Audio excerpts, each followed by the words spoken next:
আমাদের গপুরা এখন সেবা করছে বন্ধুরা। এই বললাম না আজকে পূর্ণিমা, তাই একটু করে দিলাম। আমাদের গপুদের কেমন লাগছে একটু কমেন্ট করে বলবে। আমাদের দুই গপু সোনাকে কেমন লাগছে, তাই না গপু? আমার দুই সোনাকেই আজকে দই দিয়ে চান টান করিয়ে বসিয়েছি। একটু পায়েস নাড়ু করে দিলাম, বেশি কিছু তো করতে পারলাম না।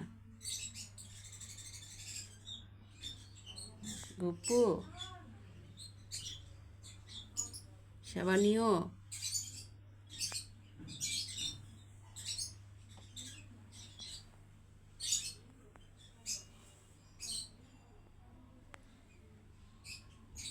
তাই না? রাধে রাধে।